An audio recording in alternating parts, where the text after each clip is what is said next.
All right, welcome back to another episode of the TO Show. We got a special episode this week. We got two birds with one stone here. We also got a special little special for you guys, a little Masters Week special here. We have two very special guests here on the TO Show this week. We have Madison Walker and Pasta. I'm not going to say your last name, Pasta. I'm just going to keep it to Pasta at this point because I'm going to screw it up. That's fine. So, fair enough. What's up, guys? How you guys doing? We're doing really good. Doing good. Yeah, big. How about big yourself? Not too bad. Big Masters week this week, eh? I know it's Mhm. coming up. I know. I always love April and knowing, hey, the Masters are going to be on. I always know when the Masters on, it's like, all right, it's almost end of spring, summertime. It's time to go golfing. That's what I like to view the Masters as. It's a nice little pick me up, I guess. Yeah, well, the Masters last year I think got delayed a couple months. So it's almost like having the Masters in April and then having it a couple months ago. It gets you really riled up. 2 Masters within a year. Yeah, So. I agree. It's kind of like a special treat having Yeah. them within like 6 months of each other. I think that was kind of a special treat to have that kind of like once in a lifetime opportunity to have 2 Masters within 6 months, which is awesome. So, like I said, guys, so who do you guys got this week then?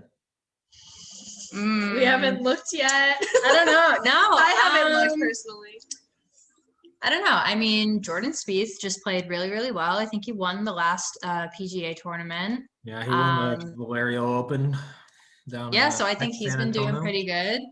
And then you have other like really good players like Schauffele and Justin Rose and just a bunch of really, really good players. So I think it'll be a really interesting Masters this year, especially with the last one just a few months ago. Madison, what do you think? Who you got this weekend? I don't follow golf that much, to be honest.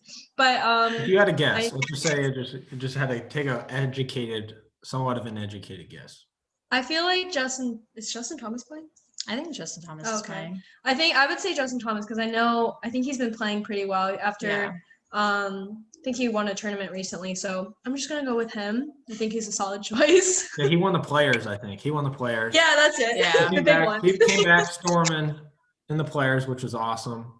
I remember watching Yeah. that. But yeah, I don't know who I got this week. It's gonna be interesting. I feel like Bryson's gonna have a good week, but maybe not. I don't know. I feel like him and Jordan are my two. If I had to pick 2 people, I think those would be the 2 people I'd pick. Those are solid choices. Yeah, I think Spieth definitely has a good motion going on, especially with just his most recent win. So I think he's got a level head going into the Masters. I always think always good to see Jordan Spieth coming and playing well. I feel like it's always good for the game of golf when he's doing well because of all of his success. But I don't know. I just feel like he brings like another added phenomenal player on the PGA Tour, in my opinion. What do you guys think? I think he has a good head on his shoulders. I feel like in general he's just a good guy from what we've seen. So I think he's a good addition to like the field. He's just a solid player in general and like just a good person. So yeah, I mean, I think it's like fun to watch him play. Mhm. Like sometimes the shots that he executes are really like you wish you could see it again. I mean, thankfully you can with videos on the internet, but like I watched him hit a wedge shot. It looked like he was in some really bad rough, and he put it pretty close to the hole, and he was just on fire. So Yeah, it's really fun watching him play. Yeah, those guys practice so much, like practicing, going out, play every day. How often are you guys able to, with you guys being on the golf team, but when you guys are here, how often do you guys practice and do things? We'll get to the course, but how often do you guys practice and stuff like that? it depends. Like so springtime, our schedule is a little bit different. We have like indoor practice and we're stuck in a simulator room, so we don't really want to be there for too long. But it's kind of split up where we have 3 days of a team practice for an hour and a half each day. And then we have a 2-hour individual practice. And then we're incentivized to practice over the weekends as well. So I don't know how many hours that adds up to, but that's 4.5, it's about, I would say like, what, 8.5 hours? About 8 to 10 hours a week, probably. Yeah, in the spring. When we have our, different. Sorry. No, you're good. When we have our 2-hour individual practices, usually we don't have our like team practice scheduled. So sometimes it's nice to just be able to have the simulator to yourself for that long and really be able to work on shots and improve what you've got going on. Mm-hmm. Yeah, what are you guys currently working on? Of course, you guys are in season, but what are you guys, little tweaks that you're constantly working on? What is that one thing little tweak you're working on right now for both of you guys? I feel like for me, our team has gotten a lot more into the mental side of golf. So for me, we actually just got home from playing 18 holes today at our home course for the first time this spring. And I really focus more on like the mental side of golf and like visualizing the shot and alignment and everything. And that's more of the tweak. So it's not like a mechanical thing in my swing. It's more of a mental thing for me. Mm-hmm. Yeah, I think for me, this semester especially, I've had a pretty good head on my shoulders when I'm playing on the course. I think I can say that from freshman year to now, my mentality has changed, has done a complete 180. And I find it a lot easier to be more level-headed on the golf course.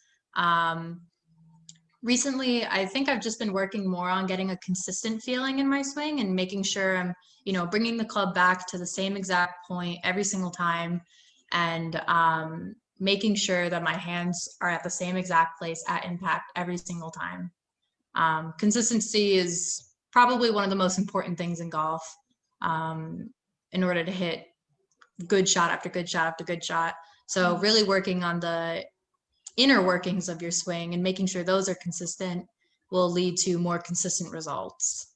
Yeah, I agree. So. I think that's what I struggle with the most, is being being consistent and being able to create a consistent swing every time, and I feel like if you're able to do that, that's what the best players are able to do, is they're consistent 90, 99, 98% of the time where, if they're going to miss, their miss is not like crazy, but, like it's going to happen, but it's not going to be, it's all a game of misses. It's not a game of what can you do. It's a game of misses, which is so tough, because your misses can be horrendous, and then you make like a double bogey or triple bogey on the hole. But so you guys talk about having a simulator. So when you're in there, what are you guys working on, just based on, because what is it like for you guys not being able to go into a school where it's winter, 4 or 5, 6 months out of the year? How do you guys handle that with being stuck in that simulator? I mean, it is different, 100% different than being outside, because when you're outside, you have the actual reaction of the ground when you're hitting the ball, and you're putting on grass and you're hitting off of grass, and you have the wind and the temperatures. It's a little harder to simulate that when you are in a simulator. But I think with the simulator that we have, it's pretty accurate in showing the exact swing that we're making. So with our simulator, we have these like little white stickers that we can put on our golf club. And after we hit a shot, it'll be able to tell you exactly how many degrees closed your shot or your club head was at impact. And it's really analytical, the system. So it can honestly help you with some things that you may not necessarily be able to see with the human eye when you're outside. However, you are hitting off of a mat, so it is going to be a little bit different.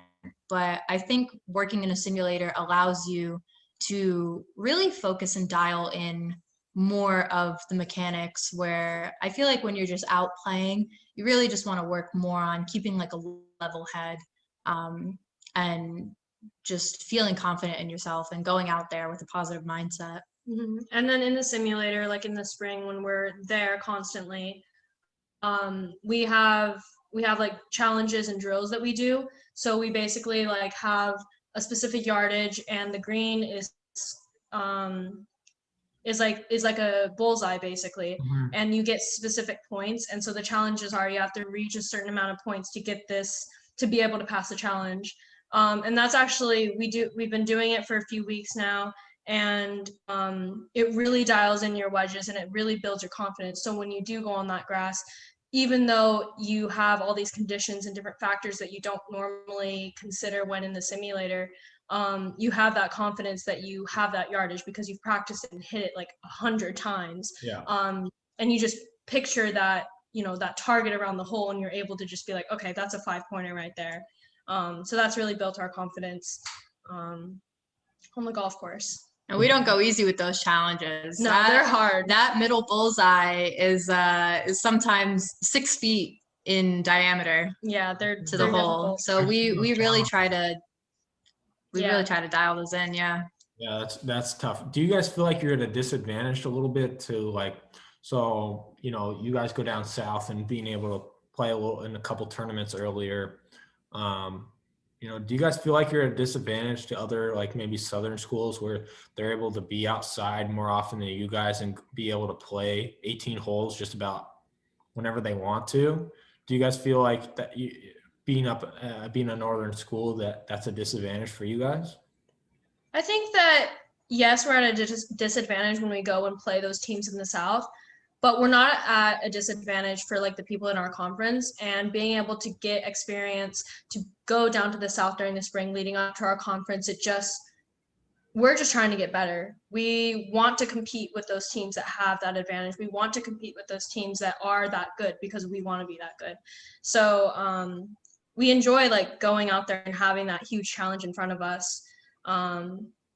And I think like once you're on the golf course, it's not like any of us haven't played golf. Yes, it's been a couple months that you haven't been on grass or whatever, but we all know that we have it within ourselves to score the low scores.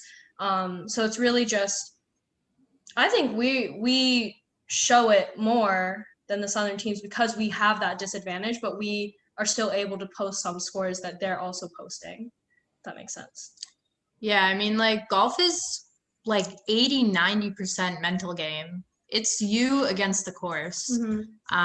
So honestly, if like in the break that we have that we're indoors, as long as we go out and we have and we keep our head above ground, we tell ourselves like we can do this, like we've been playing golf for so long, this is what we've been working for, and we go out and we really like just fire away at the ball, we can and have shown that we're competitive. Yeah, that we're competitive, and that having that disadvantage is not stopping us. Yeah, definitely. If anything, it motivates us to go out and show other schools and show ourselves, and the people who are watching us that we're just as capable, even with these adversaries that we have to face. So yeah, well, that's awesome. I mean, it honestly, it probably just puts more of a chip on your guys' shoulder to be able to be like, hey, like let's show these these Southern schools that hey, maybe like one, we can play too, but also like, hey, like you might have a little bit of advantage of playing 18 every day, but we're gonna show you guys that hey, we're still here. Even though we've been cooped up in a simulator for 6 months, we're ready to do that. So going back to that, you guys played in a couple tournaments. What has been the coolest like course that you guys been able to go play based on just being able to play being at UAlbany? What was your guys' favorite courses you've been able to play that maybe you're like, oh man, I would love to play there, and you got an opportunity to do that? Has there been any specific course or anything like that you're like, man, this is sweet. I'm so glad I get to play that. I mean, I don't think like when I came to UAlbany, I didn't have the idea of like, oh, I really want to play like this golf course. I mean, except the conference golf course, which is at Disney's Magnolia Golf Course at Disney World, which is a really, really cool experience. I'd have to say my favorite course so far is probably Dartmouth's golf course. Well, their old course, unfortunately. But when we would go to the Dartmouth tournaments, it would just be a blast. It would be so much fun. The course is so gettable, and it's really really fun to see us put down some low numbers at that course. I mean, our freshman year, we won that tournament. Yeah, that we was set records. Yeah, that was our first tournament with like where we had participated. And I mean, Madison, I think, shot 5 under total. Yeah, I got second place in that tournament. Wow. So I set like the record of shooting like the lowest 2 rounds. One of our other players, our upperclassmen, had shot the record 68, shot the course record, or not the course record, but our Personal team record. Yeah. We also shot like the lowest, like I think like tournament record and like 1-day tournament record. Like we broke so many records there For UAlbany, yeah. For UAlbany, that I think that course just has been imprinted in like our heads and our hearts and everything. That definitely is like. Yeah, so it's definitely going to be a tournament that we miss. Yeah. But we'll be able to cherish all of the good times that we've had there and all the good golf that we saw. Mm-hmm. Yeah, well, how come they don't have the tournament there anymore? What do they cut their golf program there at Dartmouth? Or sort of. So unfortunately, due to COVID, I believe that funding just wasn't there to keep up with the golf course and the golf team. So originally they had cut it, but I believe they've reinstated their program now. And Dartmouth is a very like good and friendly team with UAlbany. Like we really love the Dartmouth team. Yeah. And the coach is so really nice, yeah, the coach is really nice. So Fortunate. You know, yeah, it was unfortunate, but I believe their golf program has been reinstated. I think so. So Well, that's good. It's really good to see that they're still up and running. Yeah, you guys touched on a little bit about the Disney course in Magnolia, about the conference golf course. You guys have been really successful over the past pretty much 5-10 years. What do you guys think that attributes to with your guys' success and being consistently successful? You know, you guys have been part of those teams. What do you think the key is to your guys' success over that span of time?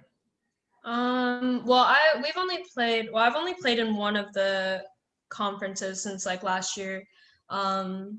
Since last year got canceled, but I just remember, I think Pasqualina can also attest to this, like when we got there, the atmosphere was like buzzing. I can't even explain it. It was like gold was in the air. No, literally. So you were weird. Just like, it was like breathing the most fresh air ever. Like, the grass was extra crisp. Everything was just extra perfect. Like perfect. And so that was just it was just a feeling that year. Going into the tournament, I don't even know. I can't even tell you what it was, honestly. But it's just like just going there. The atmosphere is so different. You get in this mindset of like, we can win this. Like we have spent this entire year like building up to this one tournament. Because for golf, like it doesn't matter what you've done in the past tournaments. Everything matters in just those 3 days, those 18 holes that you're going to play. So the atmosphere is so different because there's pressure, but there's also just like so much hope and like motivation and just like feel good. Yeah. Like, you just feel good when you're there. Yeah.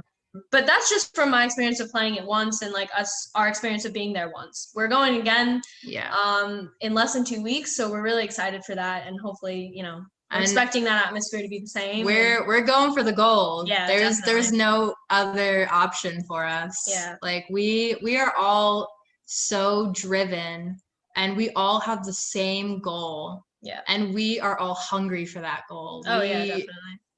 There is no other option for us.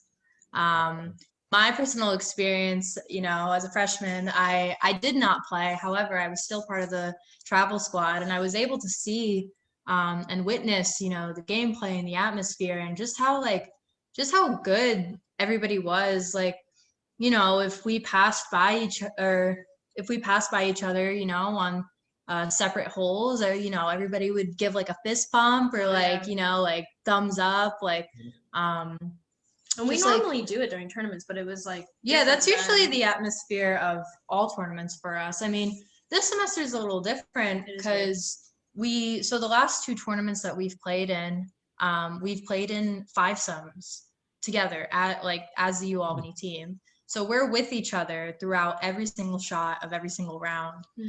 And just kind Changes the of dynamic. Yeah, Definitely. 100%. Because it's so different when you're playing with your teammates in an individual sport versus when you're playing in like a threesome with 2 girls from 2 other teams. You feel the camaraderie, you feel the support from your teammates, and your coaches are there at all times to be able to help out whichever teammate needs help in that very moment. So I think it's been a really interesting experience, playing in those 5-somes at the tournament. Unfortunately, we don't know yet how the dynamic, how the playing dynamic is going to be at the MAC conference. We're not sure if we're going to be playing in 5-somes or if we're going to be playing with other girls from the other teams. But with whichever option it is, we will still have a very good and strong dynamic because of just how good we are as a team with one another. Gotcha. So you touched on it a little bit, Pastas. What is it like, growing up? Golf is such an individual sport, because it's kind of me versus the ball, kind of like, all right, like I need to shoot a low score. But how, being on a golf team, like being on a team now, how are you able to adjust or kind of adapt to that mentality of being on a team as well? Like, I understand it's based on your individual scores, but you could do really well, but then another gal could not do as well as you, or just being on a team, because most of the time, all right, I'm practicing, like I have my my golf coach or whatever it is, little PGA professional, be like, hey, working on your swing and doing these other things. But now being on a team, how have you guys been able to adapt to that and kind of change to that? Has it really made an impact, a difference or an impact at all on you guys? Well, personally for me, like me and Madison come from different backgrounds before UAlbany. So Madison had a high school girls golf team where she grew up in California. Whereas for me, throughout my entire golf career before college, I have been solo. My dad was my coach. I didn't really have a consistent like PGA pro coach. So I have pretty much been on my own from day one. So coming to UAlbany and joining the team was almost a little bit of a culture shock for me. It's something that I had not been used to and that I knew I would have to become accustomed to. So as a freshman, learning how to,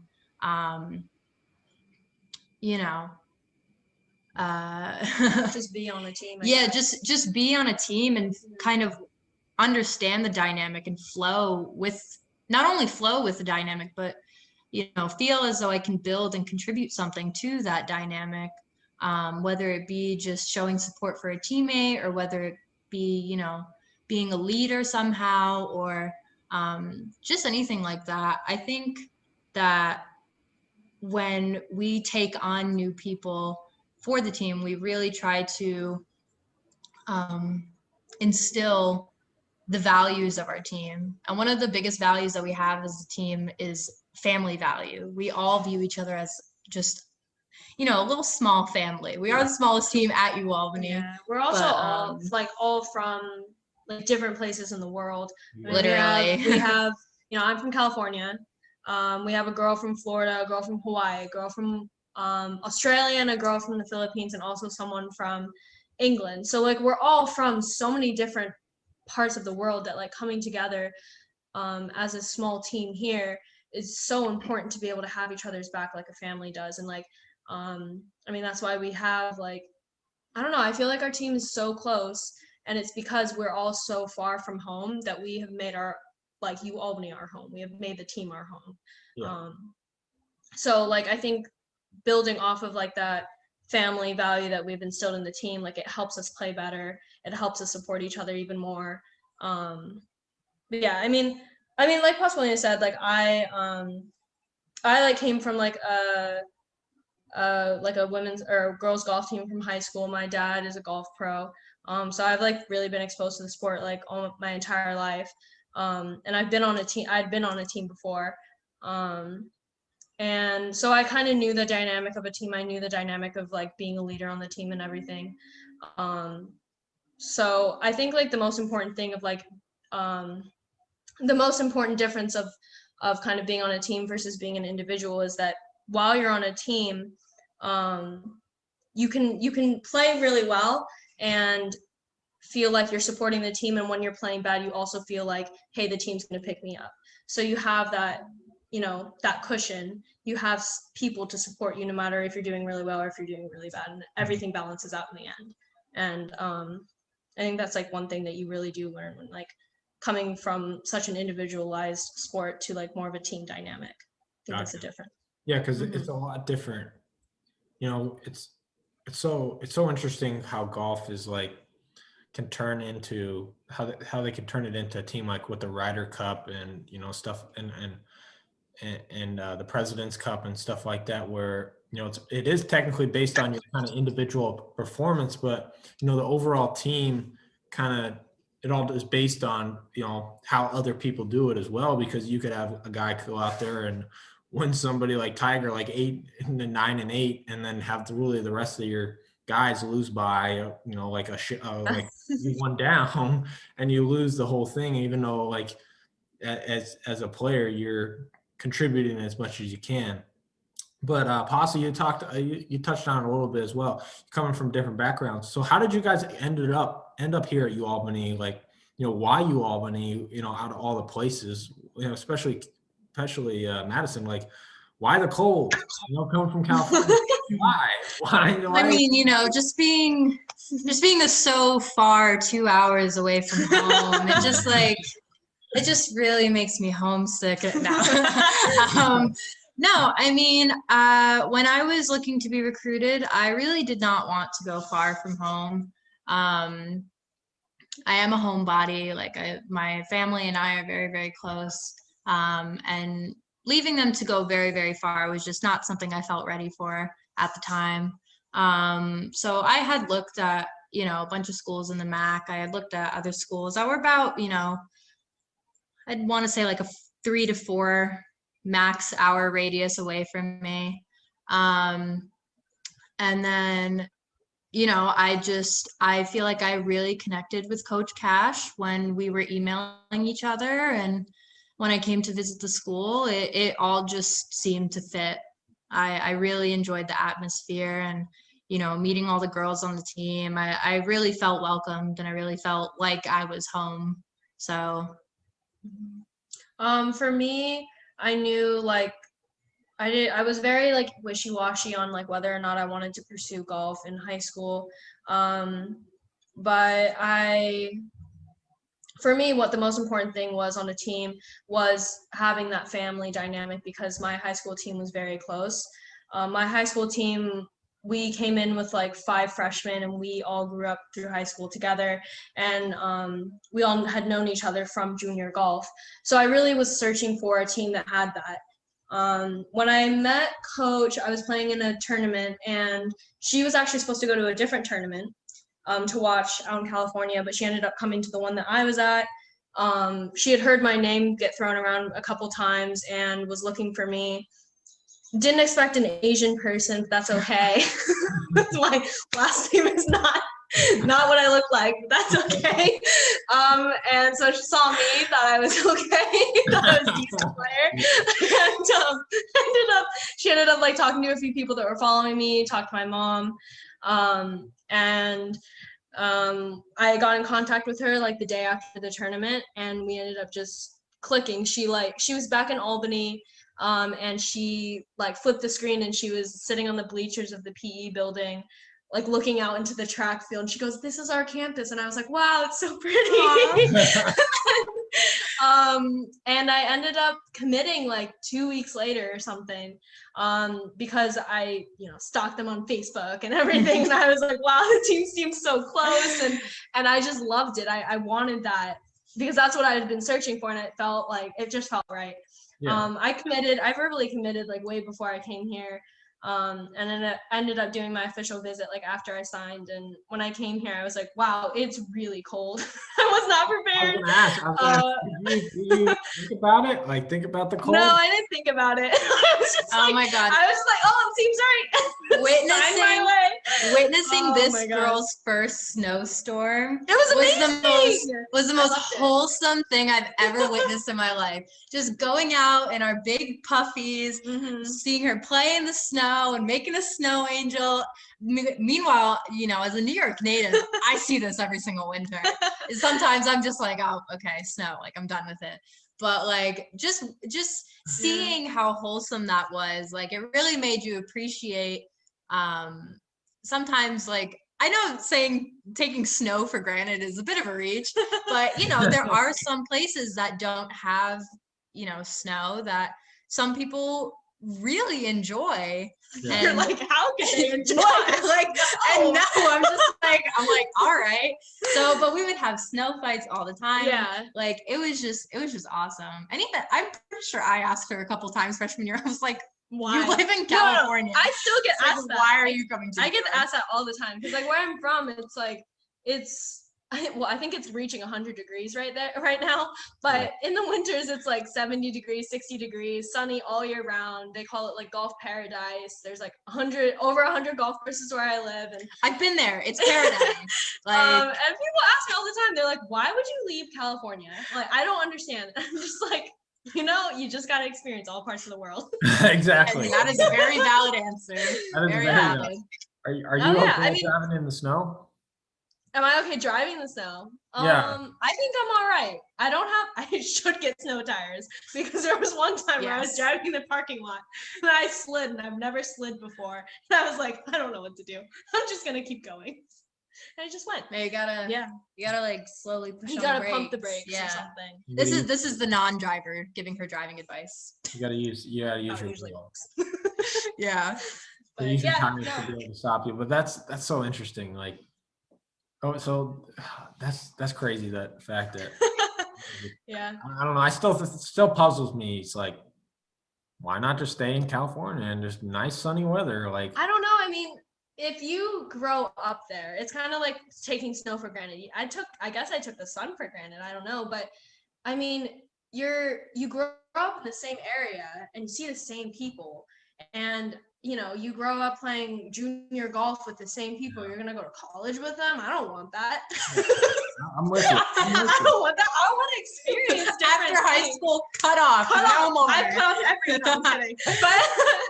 But no, I wanted to experience something different. I wanted diversity. I mean, yeah.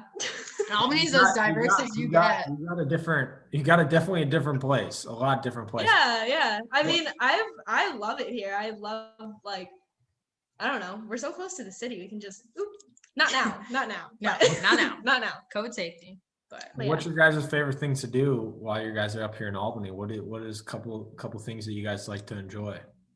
COVID times or non-COVID times? Well, you got to say before COVID times, because it would be nothing if it was, COVID times actually. So true. We do not do nothing, or we do not do things during COVID time. We do not do nothing. I don't know. I really like. There's the.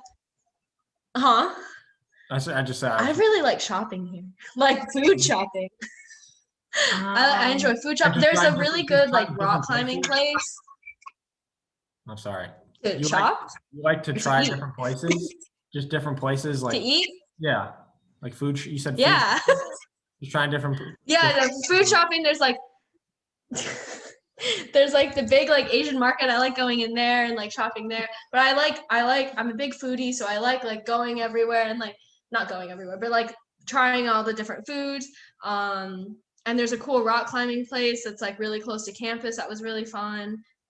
We went on like National Rock Climbing Day in our sophomore year, and we spent like that was so fun. They have like a cave and you can like climb in the cave for hours, and it's so much fun. And they have like a what was it? It was like a yeah, it was like the belay thing where you can like belay your friend. Like, yeah, up the wall. and you're like holding on the rope and you're like slowly letting yourself down, and it was an interesting experience. Yeah, that was fun. I don't know. I just kind of like to explore Albany. Like,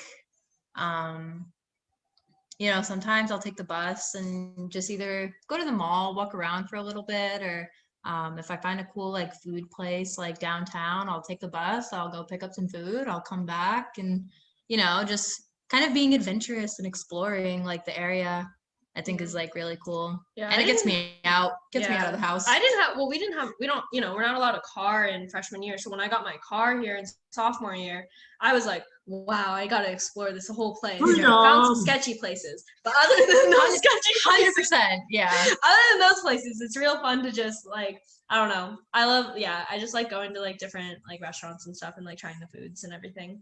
So. Have you guys gone to any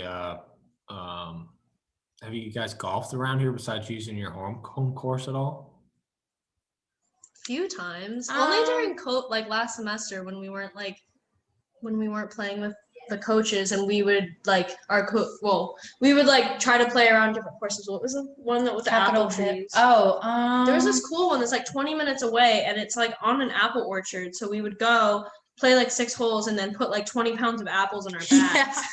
Yeah, because it was literally apple trees surrounding every single hole, and it would be different apples. So like some would be Red Delicious, some would be like Granny Smith, like, and we would just like, it's like a snack on the course. Like we just go up to the tree, pick an apple. It was some of the best apples I've ever had. Probably not the best golf I've ever played, but the best apples I've ever had.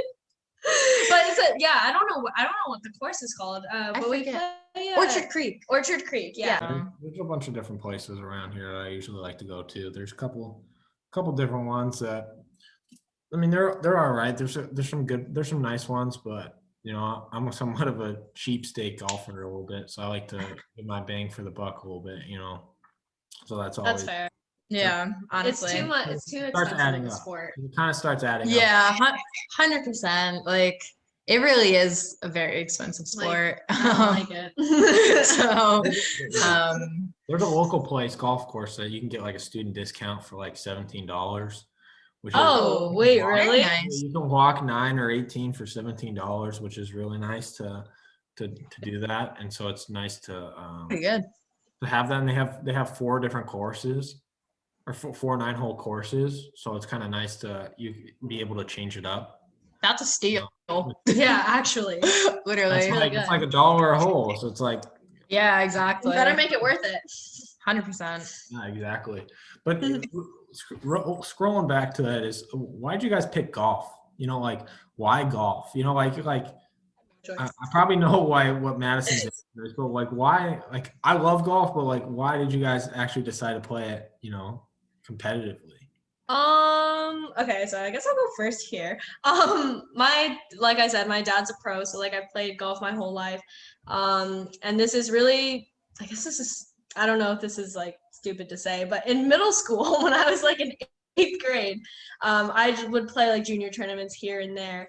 My dad comes up to me and he goes, you know, you can get a scholarship with this sport. And I go, money? I was like, what? No, I didn't say that. But I was just like, oh, really?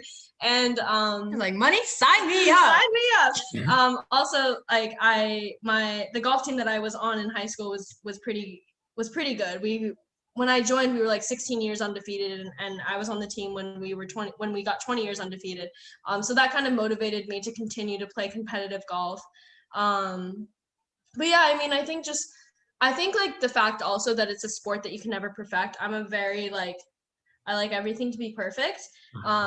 And so like I'm always like critiquing the sport. So it frustrates me to no end, but it's a sport that like you're always constantly working on. And it's also like, I think it's very character building of me. Like I wouldn't be here where I am today without the sport, because I have become very humbled by the sport. Like I've like gained so many so many things from this sport. It's crazy. Learned so many lessons. So many life lessons, and it's not like she said, it's not even just golf lessons. Like it is life lessons that you can learn from this sport. Sounds weird, but it's really It's like if you're like rushing through a shot and then you mess up the shot because you were rushing through it, like it literally teaches you not to rush through certain things in life because you will mess it up. Yeah. Or if you take too much time, then you're thinking about too much, and then like exactly. No, exactly. But how I got into golf is a funny story. So when I was young, like before like middle and high school, I kind of like sport hopped. So I did like, soccer for a little bit. And then at one point I wanted to do cross country, which is hilarious because if you know me, I am not the fastest. I think I'm probably the slowest athlete at this school when it comes to running.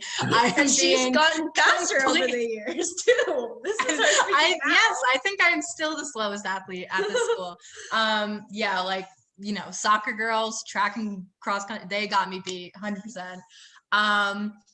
But and then when I was about like 9-ish, I took up swimming.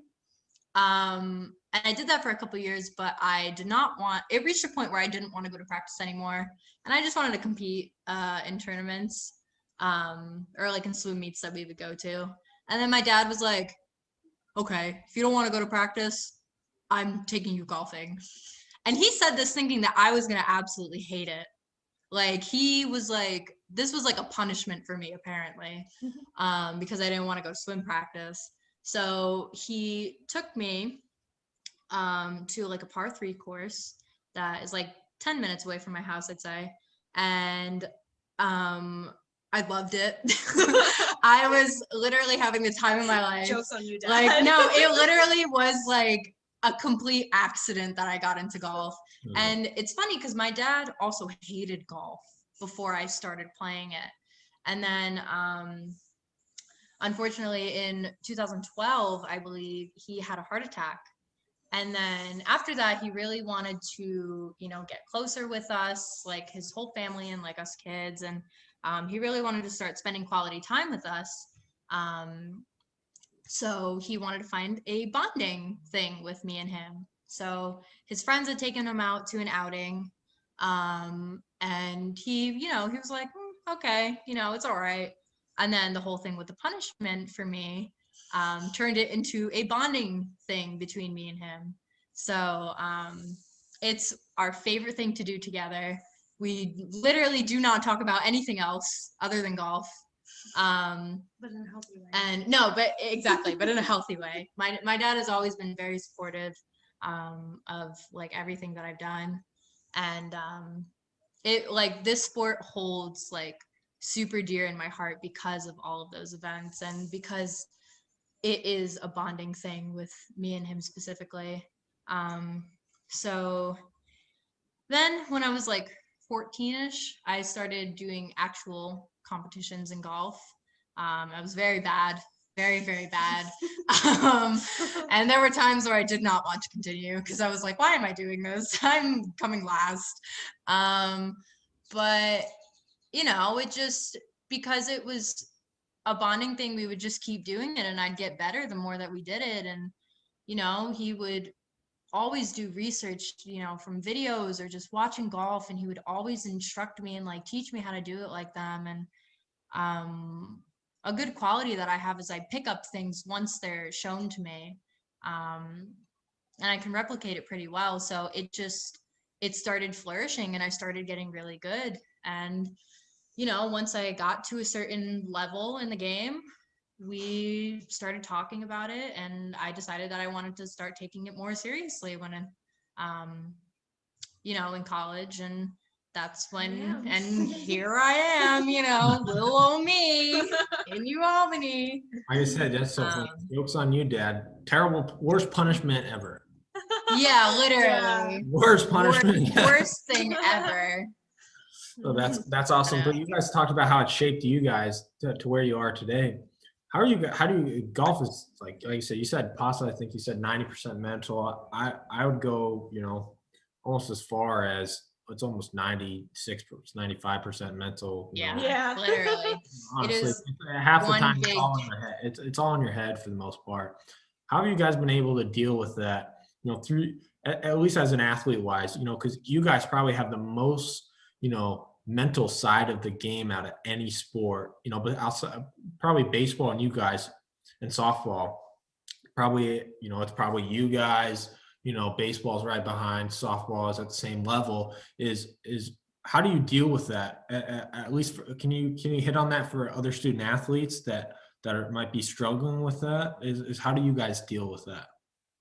Like the mental Mental pressure, or side, just yeah, there's the mental, just any sort of sport, the kind of the highs and the lows, or just even just the mental side of like, oh, I hit a bad shot, or and moving on and stuff like that, and how do you guys deal with that at being golfers, and maybe it can translate to other sports as well that might help might help a baseball or maybe a football or soccer athlete who might be dealing with struggling with the mental side, you guys can help them grasp that a little bit. I think like one thing that's unique about golf is that it's such a long, like we take so long to play our rounds. I mean, I don't know, but like we just played a 36 hole day, 36 hole tournament, and we were out on the golf course for 12 hours. 12 hours straight. 12 hours straight, just on the golf course. We got there when it was dark. Yeah, and we left when it was dark. It was like tee off at 8:30 a.m. and last putt went in the hole probably at 8:30 p.m. So I think like one unique thing about our sport is that because we have that long period of time, is when you hit one bad shot, you can just be like, okay, I have so many shots left. I have so many hours left on this course. So it's kind of like, okay, I can redeem myself next. And I think like maybe trying to relate that to other sports is just, one mistake isn't going to ruin the whole, well, maybe for some sports, but I don't know. Yeah, no, I don't know. I mean, we are not sports gurus by any means when it comes to any other sport. But I think for anything, any kind of mental adversity is going to be hard. Yeah. And you have to acknowledge that it is going to be hard for you to be able to sit down and be like, okay, like literally map out what you're going to do about it. I know it sounds very cliche to say this, but you have to believe in yourself. Like what I know it's very, very cliche. But if you don't believe in yourself, if you don't sit there and say, why am I doing this? Like what kind of fulfillment is this giving me? You have nothing to play for. You have to find within yourself what is truly making you enjoy what you're doing, what is truly driving you to be hungry for that win, or to score that touchdown, or to get a home run, or shoot the basket, whatever the terms are.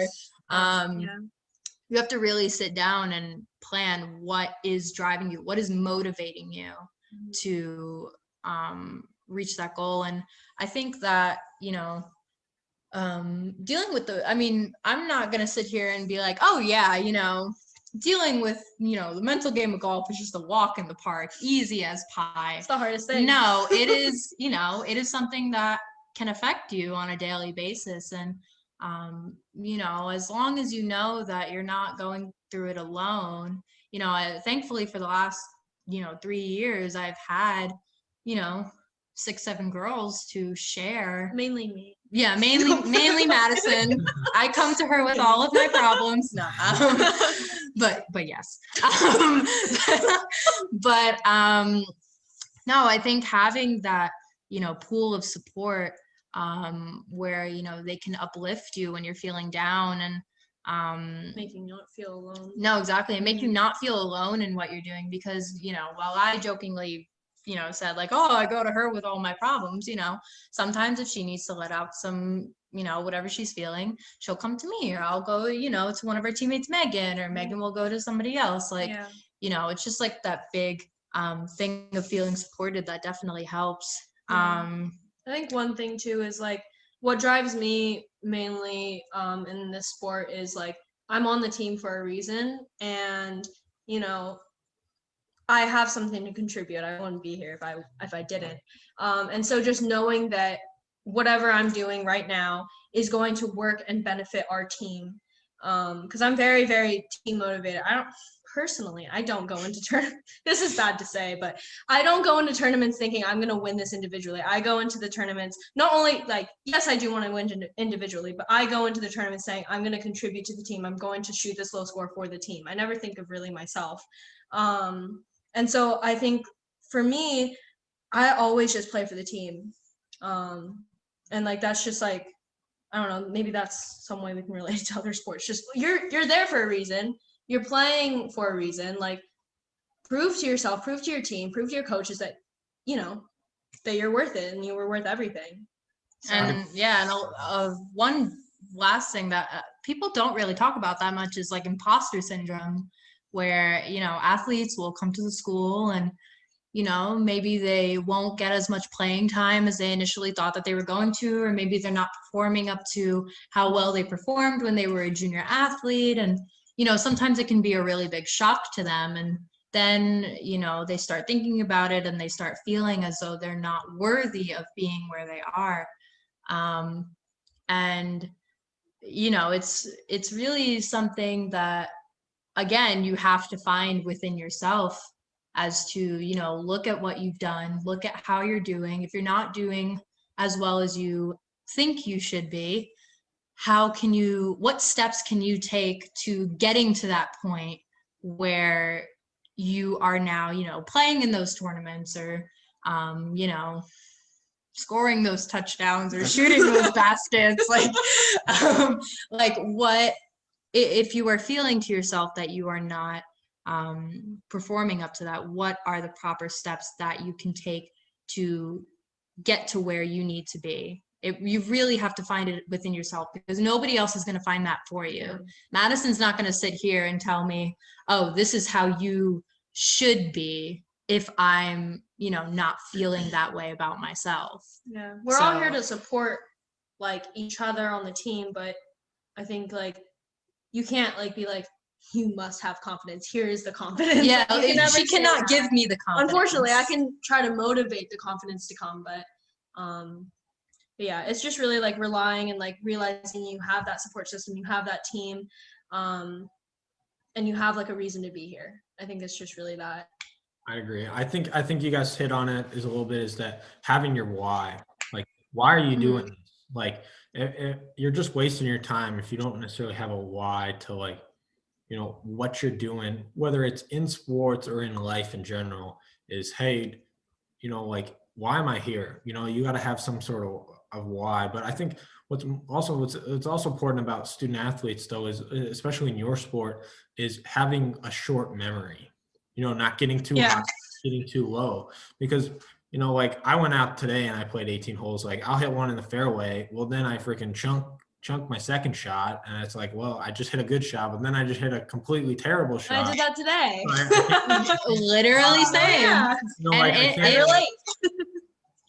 Like I said, you gotta stay level-headed, stay level. Don't get too high, don't get too low. And have confidence in yourself and what you're doing, and know that your coaches and your teammates are always there to help support you and help you through whatever you're going through. And I think that's important to know that, you're not in this alone, and I think 100%. And I think that's what's also good about, your guys' sport, not necessarily being an individual sport, but having that team, aspect of having, 5, 6, 7, 8 girls, saying, going through the same thing, but also them supporting you along that road. I think that is just, that's super important, whether it's 5 or 6, 7 girls on your team, or like 90 guys on the football team or something like that. It's all very similar, and I think it's all very important for anybody who's struggling out there with their mental health to know that there are people who care about you and all want to see you do well. Nobody wants to, I hope he does terrible today. but they all want to see you do well, and they all want to see you compete at your highest level, and not necessarily, all you can do is your best, like whatever your best is, give it your best and get a little bit better each day. I think that's so important from a mental side, is having that attitude and of athletes. But swiping back into a couple of things, you guys went out there and you played your first 18 technically in Albany. How did that go?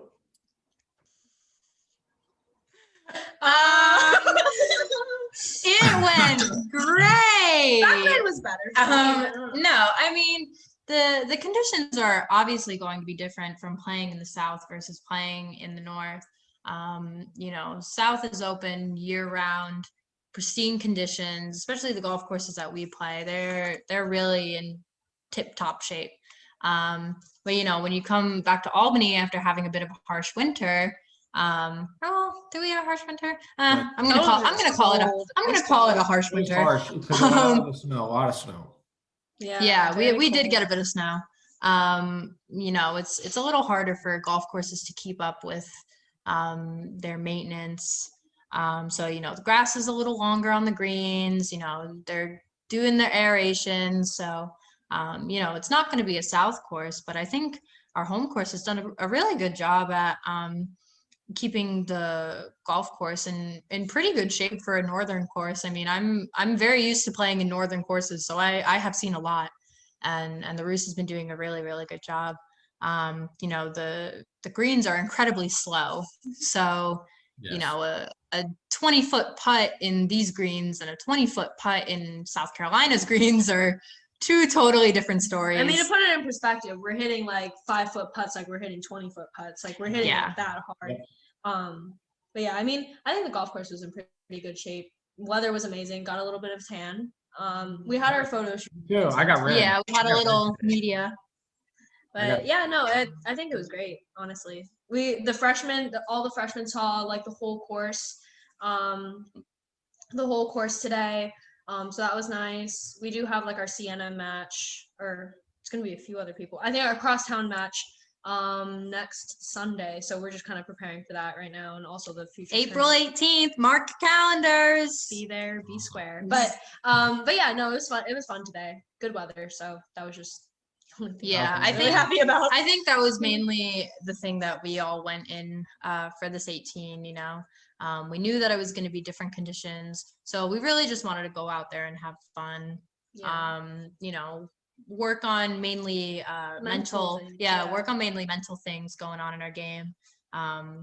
Because the course that we're playing up here is not going to be like the course that we're playing in Florida. So we almost in a way get to use that to our advantage, because we get to, focus a little bit more on the mental aspect, because the courses are going to be so different that you really don't have to be like, oh, like I have to get the speed of these greens down because, or if I don't, I'm going to do bad. Like, no, the greens are going to be totally different when we're down in Florida. So it's good to focus on more like mental things while we're out practicing at the Roost. What'd you guys shoot today? Well, okay. Not to say. I gotta say this. Not to say. You want to? I shot 7 over, but I was 6 over through 6, so I shot 1 over for 13. Wow. Pasta didn't have the greatest day today. She shot 9 over.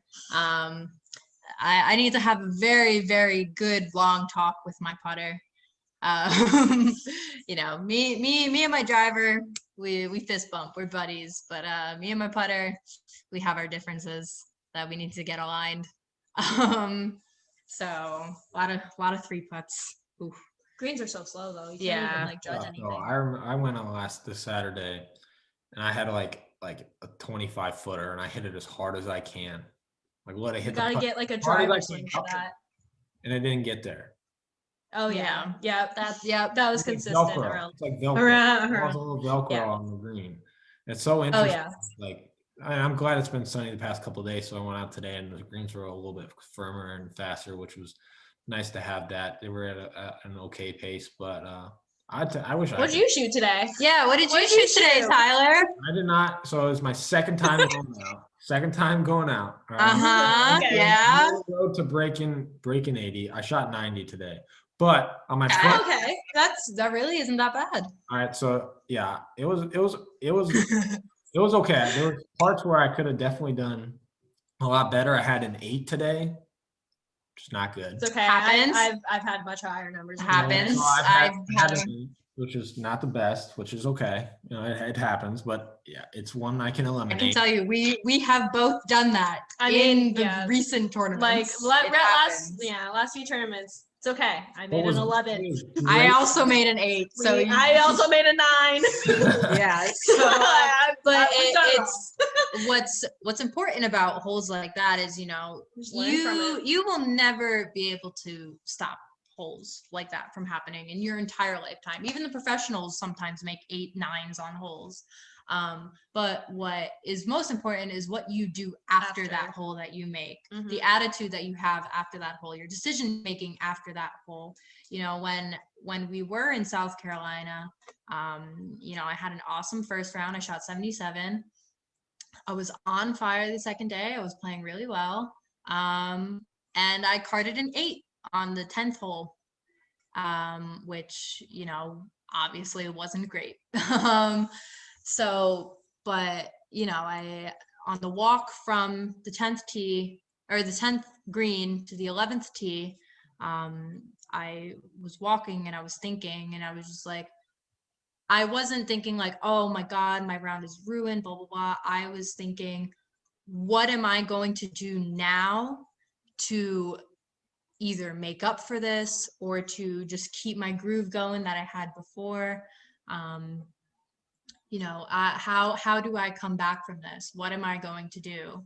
And, I just told myself, I was like, I don't really have to change what I've been doing. I had a bad hole.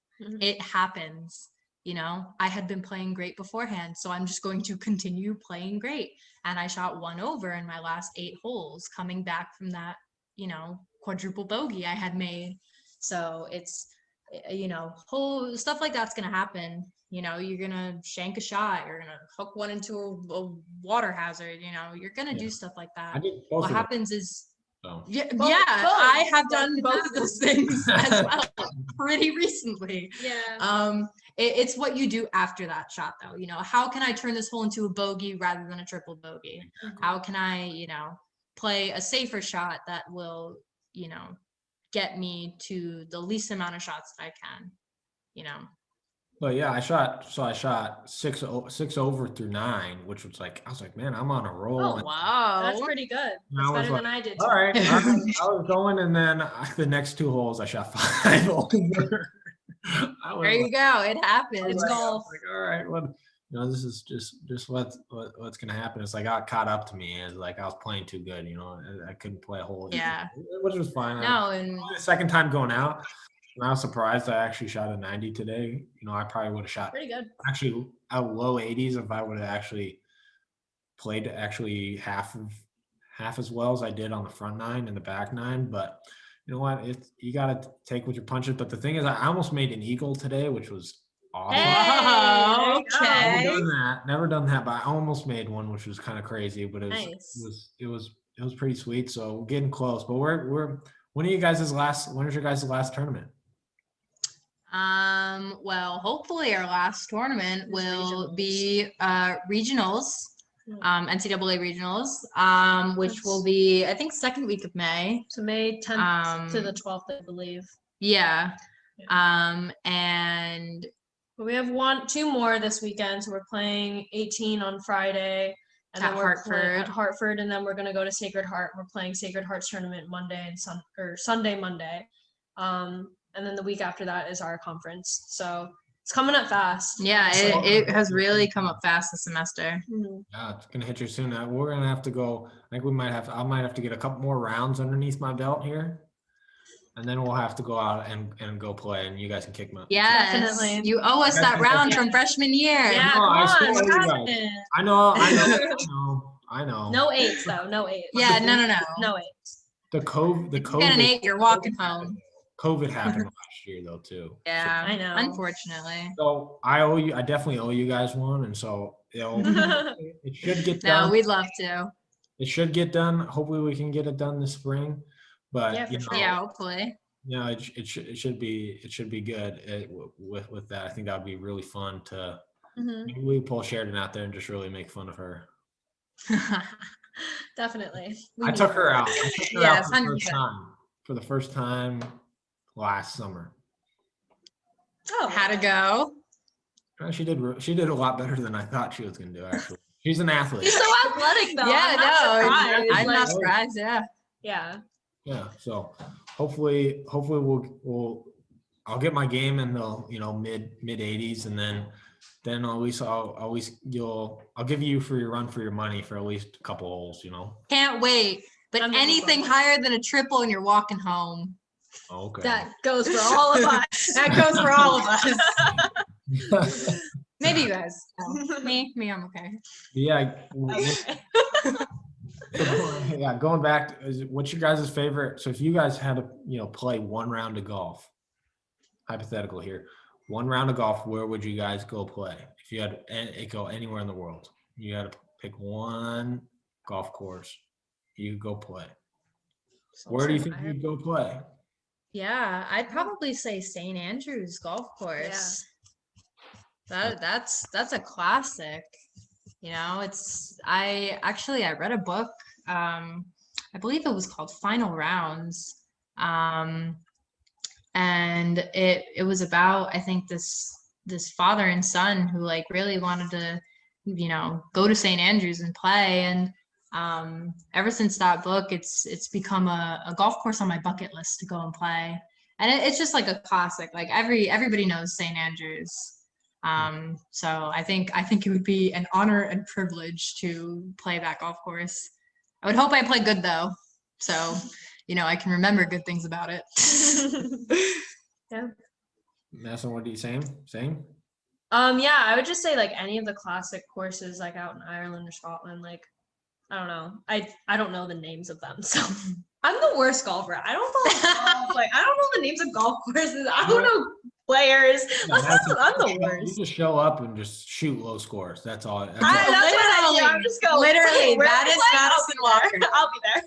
That is Madison Walker. I'll just come off, from the parking lot, no warm up first tee, I'm just. Wait, that is literally that's what I Madison. do. I don't like warming up. No, meanwhile, Pasqualina Tartaglione is like, I'm going to go on the range. I'm going to hit a bucket of balls. I'm going to work on my swing. I'm going to do all this putting. Madison's like, where's the first tee? I'm like, I'll hit 3 putts. If I make them, we're good to go. No, literally.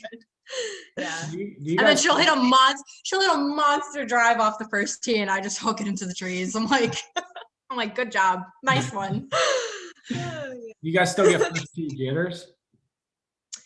I do. I mean, I don't know if she does. I still do. Sometimes it depends. I feel like it's always there. It's your heart gets a little bit faster and you feel your blood pumping a little bit. Because it's the start. It's the start of the game. That we got another 4 hours ahead of us. I get the first. You wanna get going with that. I think I would end up playing. I don't know. I just feel like Augusta is just so classic, but it's just I don't know. I feel like you just have to go play there. Oh yeah, I forgot about Augusta. I forgot that existed. We literally are the worst golfers. I don't even. We literally forgot Augusta National existed. But, that would be really I've been cool. there. I've watched a practice round. Really? Oh wow, That's more than I've done. I don't know. I feel like it'd just be awesome to remember when that shot happened, or oh, do you remember this, or something like that, where it's just there's history on the golf course where it's oh yeah, definitely. the butt kicked, by and probably be how do these guys shoot this low, or stuff like that. Oh, 100%. Yeah, I mean, and what's really cool is that now they have a women's tournament there at Augusta National. So beforehand, it was already nearly impossible to play in Augusta National, but then you have the Masters tournament, which gives the male PGA players the chance to play there. And, some of them play there every single year, but the women never actually got the chance to, play there or have, a tournament held there. But now I believe it's like a women's amateur tournament that they have at Augusta National. So not only is it pros, but it is amateur, junior players who are going and playing Augusta National. I think I saw that, like a 16-year-old girl was playing in that tournament. She got an invitation. So it's really awesome that they are opening greater opportunities for, women in golf and the LPGA and, USGA and everybody who, wants to make golf more of a progressive sport. I think it's really, really cool that they've started doing that thing or doing, tournaments like that on the topic of Augusta National. So I'd agree. What do you guys, so going based off that, what would you guys, if you had to give advice to, maybe your younger self or something like that, a younger player, or, anybody who's interested or might not even be interested in the game of golf, and maybe they're willing to try it out or other things, what advice would you give them? I would say probably the thing that you said earlier is that golf is a game of misses. Because, yeah, I don't think I hit one good shot out there today, but was able to scrape around. So, yeah, I would probably say like that would be like the number one thing is like don't expect perfect. And number two, like no matter how much you practice, like there's always room for improvement as with every sport. But it's just a mental grind and like you just got to know, you just got to accept what you do and just move on from that and just try to move forward because that's like the most important like mental part of the game. Yeah, I think bouncing off of what Madison said, I mean, there's literally a book out there that is golf is not a game of perfect. Mm-hmm. And that is very, very true. I mean, I have shot some of my best rounds hitting the ball like garbage. Like it's really just about how you think through your rounds and how you plan them out and minimizing your, you're going to miss, but working on minimizing your misses or, making them not as bad. And just really just like pushing through the game mentally, every shot is a new shot to be good. And, if you got a par 4, it takes 3 misses and a good shot to make a par. Yep. Can hit a drive, top the ball twice, and then hole out from 150 yards and make a par. Mm-hmm. It is by no means a game of perfect at all. So I really think that, when people play the sport and they get frustrated immediately when they, first pick it up, I think it's really important to remember that you can A, build off of what you're doing, and B, to understand that the shot that you just, missed has no effect on how your next shot is going to be. What has an effect on what your next shot is going to be is how you view your last shot, whether you get angry from it or whether you take it as a learning lesson or, whatever it is, like just focusing on the present and focusing on the shot that you have in that moment is probably just going to be the best advice ever. Staying in the present. It's that is so incredibly important in golf. I think that's so true. But we talked a lot about golf, but what are you guys personal hobbies or interests that you guys, I know, a little bit hit on a little bit, but what do you guys like to do outside of golf? What do you guys, golf takes up a lot of your guys' time and whatnot, but what do you guys like to do outside of golf and school? I enjoy painting. That's really fun. Like just doing some like creative things. And I That's pretty much it, actually. I don't have much time to do it. No, so you like to write. I like to write, paint, and then I like to also work out. You guys ever just Yeah, play she golf? does that every day. I do You guys ever pretty just much play every day. golf for like fun? No. Having fun while playing golf. No, No, well, like we you, do it go so out much. there, like, when you're home and be yeah. like, hey, I'm just gonna like, I'm not even gonna keep score. Like, I don't even care. Like, I'm just gonna go have a good time and just like, That was like, me today. because That was literally me I today. forgot to keep score for the back 9, and For the I first ended up 16 shooting. holes. I ended up shooting like even in the back, and I wasn't keeping score at all. I was like, sorry, coach, I just wasn't.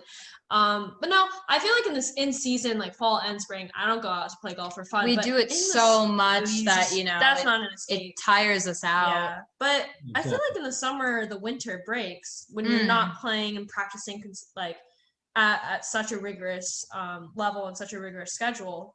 Yeah, sure, I'll go out for fun. No, I mean, I sure. said, when talking about my dad, I mean, when I'm home for the winter and, home for the summer, and if I'm not working, me and my dad are out 3 times a week going to, local golf courses, whatever we can scrape up for pretty cheap. Luckily I have an internship this summer with the Met PGA. So I will be on a golf course a lot this summer. So, I'll hopefully be able to take my dad to some of those places, and even if it's just to see and just to experience. Yeah. So Golfing in the free time though, I don't know. It's not really like what my mind goes to, honestly. I need something You stressful. kind of turn into like a mode, almost like you don't just go out there and like go out there with like friends or whatnot and just have like, just like we are friends. We are our friends. Well, COVID kind of like, I don't know, I'm just like curious because it's like it's different, like because like me, Yeah. like golf is an escape, like yeah, and it's your guys' sport. it's Like yeah, golf it for is me is different. like an escape from like I guess you could not even necessarily from my sport, but I use it as an escape from like I shut my phone off, like, and whoever I'm playing, if I'm playing by myself, like it'll just be me in the course, or like if I'm playing with like a bunch of friends or whatever, like, or even just like people I just met or whatever, it's just like I'm gonna get to know them, and it's like me, the course, and me, me, the course, and the ball, kind of like whatnot. And I just didn't know like your guys' perspective because it is your sport, like it's different. Yeah, it is different because like yeah, I think like sometimes you can make it fun and like go out and like just like chip around maybe on the grass. yeah. I mean, I would much rather throw a football around or try to at least jump to spike a volleyball over a net as more of a hobby. Just because like golf is our job. Like we enjoy it, we love it. But if you're an accountant for 8 hours a day, do you want to go home and be an accountant even more? Yeah. I mean, some people might, Some people. if that's your cup of tea, some people might. But I think it's important to have that time away from what you were doing. Yeah. Just to unwind, take your mind off of it, because if you start to think too much about it and you start to involve yourself, and you're gonna burn out. Yeah. I mean, I definitely experienced that like sophomore year. I definitely burned out a little bit. So I had to learn to like try to step away a little bit. Yeah, and I experienced that recently actually with our last tournament, the 36 holes. It was long. It was a grueling day physically and mentally. My first round was but I really came back with a great score my second round that day. The day after I was playing great, and then all of a sudden I just crashed. I, made 5-6 bogeys in a row and had about 2 bad, maybe double, triple bogeys. And, I crashed within my last couple holes. And I think it's important when you notice that to kind of just like step away for a second and really just like, start to involve yourself in different things and really give your mind a break so that you feel refreshed and rejuvenated for the next time that you have to step over the ball. So I agree. What do you guys feel about like outside of kind of like bowling maybe, or if you count bowling as a sport, or I think it's a sport. It's hard. It's hard. It's really when hard. I watch I'm just saying videos. some people might not consider it as a sport. Right. So like outside of your guys' sport and maybe like bowling, like, people do it for leisure, or it's more, available to the public. Like you can't just go like, oh, I'm just gonna go play football. Like you can't just go play a football game, or you can't just like go play a baseball game, or even like volleyball. I guess you could say like basketball is a little bit more open, but still like you can't like, how do you? Wait, you froze for a second. there it is. There you are. How do you guys feel about like it more like being open to the public, like more of it is like also leisure, like you know what I mean, like you guys are like the only sport here at Albany where like I can go out tomorrow and play 18 holes, like, but you guys can't go out and play a football game. You know what I'm saying? Like, I mean, we can with each other maybe, but it's I don't think I don't think I'd enjoy being tackled head on by the football team. No, that's why I chose golf. I don't like physical contact. No. Moving objects. No. If I put it into motion, that's good. Very, very still object that I can hit. Yeah. Oh wait, what was the question? Leisure. I'm just like, saying, how do we feel about golf being more leisure for like? How do you feel about your sport kind of being like, I guess say open, like more open to like, you can't, like you can go play football, but you can't really play a game, but I can like compete with myself with like golf. Like I can shoot a low score or do other things. Like, I don't know, like, how do you guys feel about that? Cause like, like it's some people's a leisure, but your guys is kind of like your livelihood. I mean, I love it. I love that like anybody can just pick up a club and play golf. Like what, I mean, not necessarily like what qualifies as like good, because there is like a determining factor in golf, but like literally anybody at any age can pick up the sport of golf. You do not, have to be in, you don't have to be Arnold Schwarzenegger to play golf, like muscle man. Like you can be any kind of person who, can just, find a passion, find a love for the sport.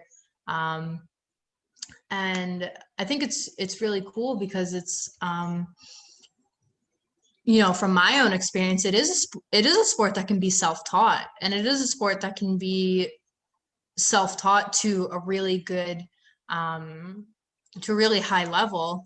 I mean, I have not experienced other sports, so I would assume the same though, that a lot of sports can be self-taught. But I think the difference in golf is that at any age you can pick up the sport, regardless of who you are. And I love it. I love that, I sometimes see other athletes at the school, on social media, they go out and they play golf, and I'm just like, all right. I'm like, let's go. Like, it's great.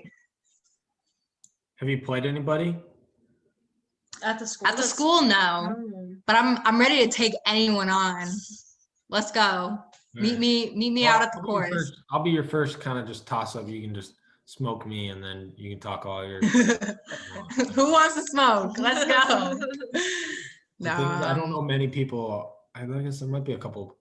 There's a couple of football kids, but not too many. There's a couple of baseball kids. I don't know. I think that are be a little scared. That play. No. I'm just kidding. The thing is, like, what I think is going to be awesome is like comparing myself to you guys, because you guys will be like, I'll be like, oh my gosh, that's such a good shot, and I'll just be like, and just yeah, it could have been. No.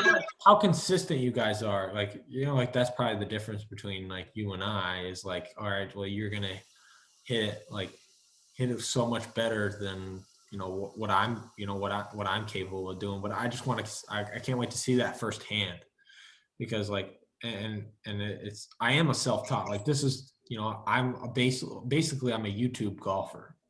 Yeah. I learned off YouTube. Like I didn't learn. I've never had lessons. I've never had all these other things. I'm kind of self-taught a little bit like you, Pasta, and just like there's only like my third real year of like actually like playing golf. Like I play for fun, but I'm competitive. Like I'm an athlete, so I compete. It's the only way I can compete with myself. There's no really other sport where you can't kind of compete with yourself with that. And I always find that so fascinating, and I enjoy that, is competing with myself and being able to say, hey, like, I don't have my best stuff, but I still somehow shot a lower score, or, just different aspects. Oh, my driver's off. Like, oh, but my chipping's amazing, or something, like, like it's just different every day. And I just find that so fascinating how golf, like, one day you're freaking shooting 10 under, and the next day you're shooting 10 over or 5 over or whatever it is. Yeah, happens. That That's just the nature definitely of the happens. game, which is so awesome. And it's just, and that's why golf is hard. And I don't care what anybody says. Like, Yes. It's not easy. But it's funny because, like, you think that we're so consistent. You And like think have it all together. Yeah. No, but Like- like with our golf games and everything, and it's like we only compare ourselves, with each other. So we're always just like, oh, like this person shot this, like we can shoot that. And so, like, it's funny how, like, I guess a non-golfer views us is like, Yeah. we're so consistent, we're so I good. mean, We're like, oh no. I think like it's funny. I think one of the few things that really differentiates like us, quote unquote, from like other golfers, who aren't collegiate or aren't pro, is that, I mean, for the most part, we know how to get ourselves out of trouble. Like, I know how to get myself out of trouble. I've done there plenty of times. Let me tell you. I think it's just like the mental. Yeah, like the state. like today it was like the 6th hole or something. I took the wrong club off the tee, and I pounded a driver just completely past some trees, and I had no line to the green, like no line to the pin at all. So I basically had to, in like pretty thick fescue with not a great lie, I had to hook a ball right around a tree and get it somewhere up there. It wasn't, my mentality in that wasn't, I want to get this 5 feet to the pin. My mentality is like, all right, I'm just gonna whack it, but it's got to get up there. It's got to get up there somewhere so that I can at least give myself a chance, at making either an up and down, or, hopefully it'll go on the green. And I think sometimes people try to execute the perfect shot when, again, golf is not a game of perfect, especially if you're in trouble. It's a very slim chance that you're going to be able to execute the perfect shot. So I think the biggest difference between, I'll just say, quote unquote, average golfer versus like a collegiate or a professional golfer is just the mentality behind every shot when they are and are not in trouble. Yeah. Not the mechanics. Everybody can perform mechanics, but if your head isn't clear, you're not going to be able to perform the mechanics that you can perform. Yep. And visualizing that shot as well. I think that's what I've learned is a little bit is have the mental side. One, not getting too mad or too happy about a certain shot, but also visualizing each single shot that you take and put it into fruition, as I like to say. But before we wrap things up here, like I said, you got anything to add about Masters Week? Any memories or who you got this weekend, or yeah. I hope, are you guys going to be watching? If we get it, do we get it? Yeah, I mean, I don't know if our TV has like cable that we can watch it might be able on. to find it. But I'm sure we can watch it online, like on our computer. We'll be able to watch it on a laptop or something like that at least. Yeah. Yeah. I just remember, like, in high school, that would only be the only tournament that I would like be like, be hyped up for. Yeah, that I'd be hyped up for, and like I felt people who knew that I golf would be like, oh, do you watch the Masters? And I was like, ooh, I'm included. Like, yeah.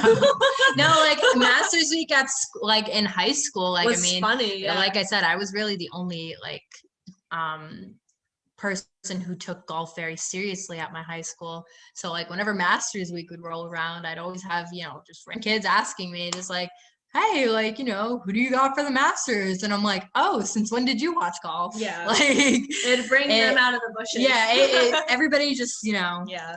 We're slowly leeching everybody into our golf cult. No, I'm just kidding.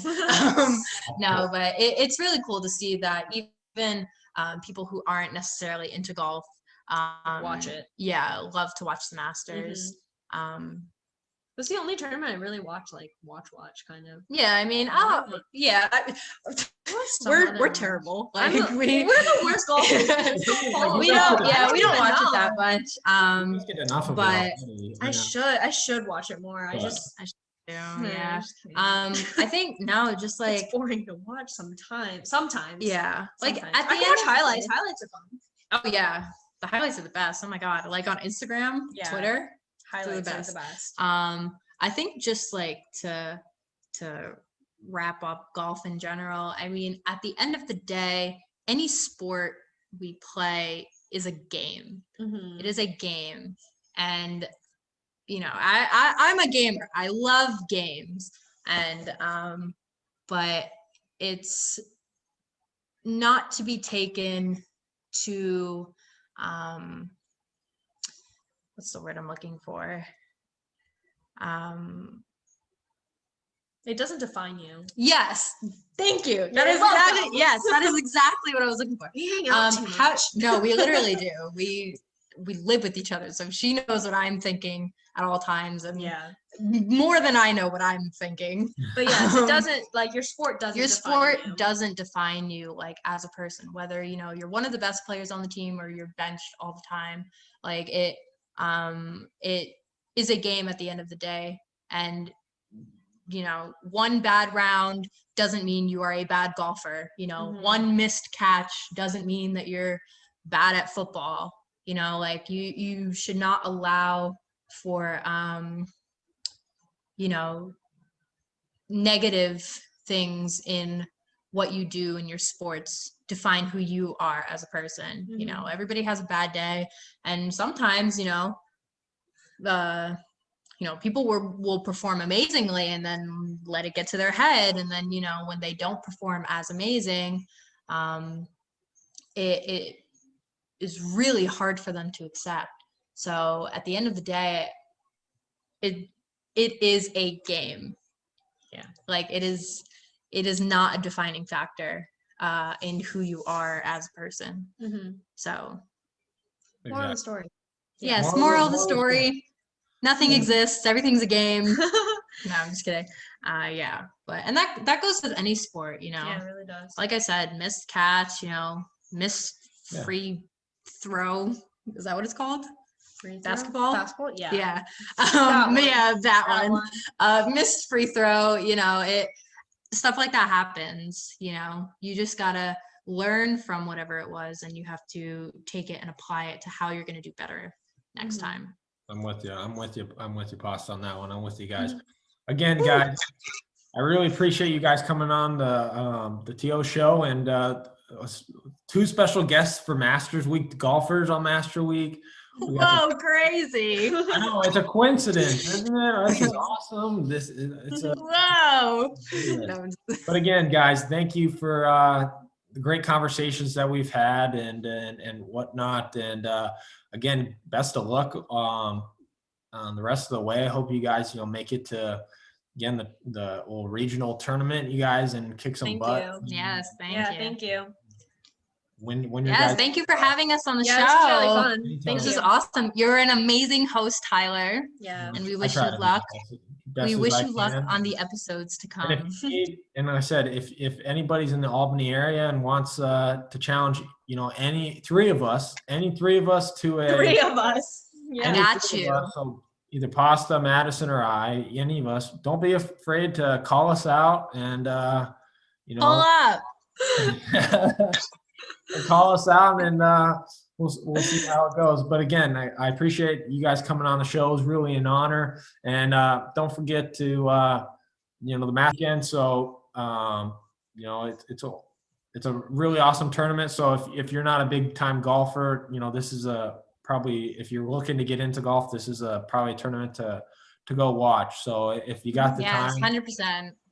you know, maybe take a look at it. You know, it's honestly your choice. But again, guys, thanks for coming on, and we'll see you guys next week for the next episode. See you.